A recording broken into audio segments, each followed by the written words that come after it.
Day 7 पे हम लोग डिस्कस कर रहे हैं चैप्टर ग्रेविटेशन। ठीक है, तो ग्रेविटेशन में जो इम्पोर्टेंट फार्मूलाज हैं वो हम लोग टॉपिक वाइज डिस्कस करेंगे। थ्योरी और फार्मूला और उसके न्यूमेरिकल्स भी साथ साथ करते चलेंगे।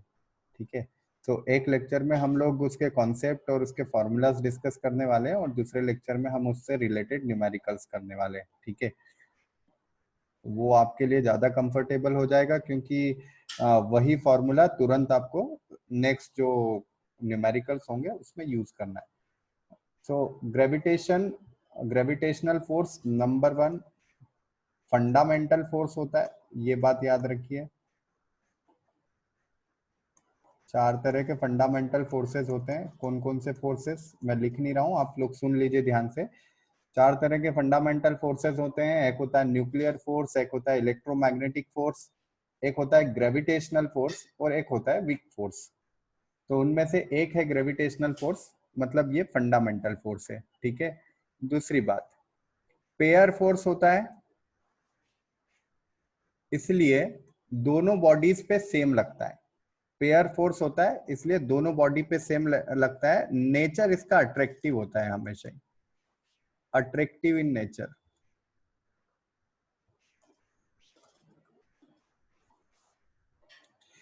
ठीक है, फॉर्मूला क्या है?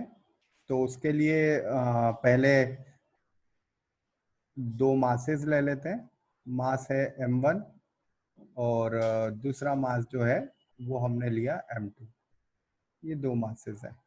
ठीक है, और दोनों के बीच की जो डिस्टेंस है उसको हमने r ले लिया। ये दोनों के बीच की सेंटर टू सेंटर डिस्टेंस है। तो दोनों के बीच जो फोर्स लगेगा वो फोर्स है F equal to G m1 m2 upon r square. ये होता है ग्रेविटेशनल फोर्स। ठीक है, ये है हमारा ग्रेविटेशनल फोर्स।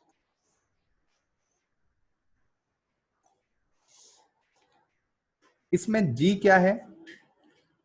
सो G होता है यूनिवर्सल।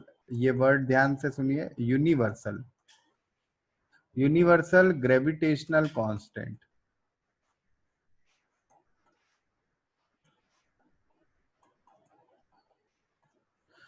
यूनिवर्सल होने का मतलब है कि इसे यूनिवर्स में कहीं भी यूज किया जाए, इसकी वैल्यू जो रहेगी वो सेम रहेगी। कितनी रहेगी? So G is equal to 6.67 into 10⁻⁻11 और यूनिट आप बना सकते हो newton into metre square upon KG square. ठीक है, और क्या खास बात है इस जी की? इस जी की खास बात यह भी है, it does not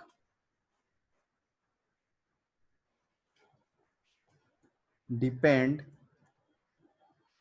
upon shape and size of body.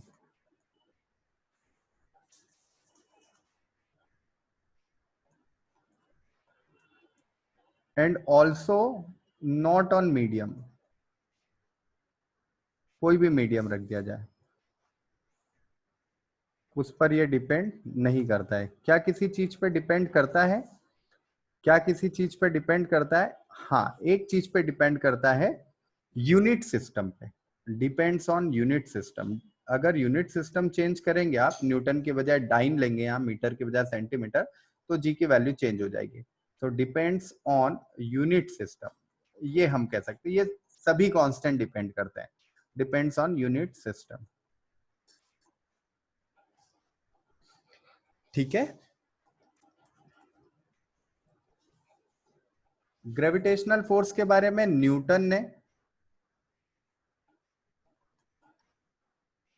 सबसे पहले हमें बताया और ये अप्रोक्स 1665 में डिस्कस किया, या 1665 में न्यूटन को एक थॉट आया और उसके अकॉर्डिंग उन्होंने इसको न्यूमेरिकली बताया। इससे पहले भी ग्रेविटेशनल फोर्स के बारे में काफी फिलोसोफर और साइंटिस्ट डिस्कस कर चुके थे, बट इसका न्यूमेरिक जो डेरिवेशन है वो न्यूटन ने किया है, F equal to G m1 m2 upon R square.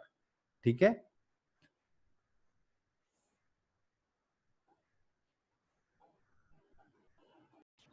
और साथ ही साथ जो फोर्स m2 पर m1 ने लगाया होगा, मतलब F12, और जो m1 ने m2 पे लगाया होगा, ये दोनों ही क्या होंगे, इक्वल होंगे।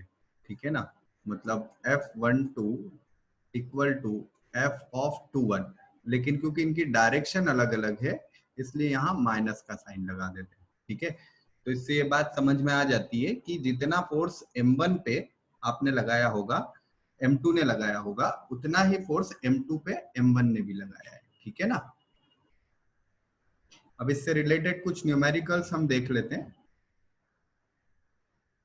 उसमें देख लीजिए आप कौन कौन से फॉर्मूला और कौन कौन सा कॉन्सेप्ट हमको काम आ रहा है।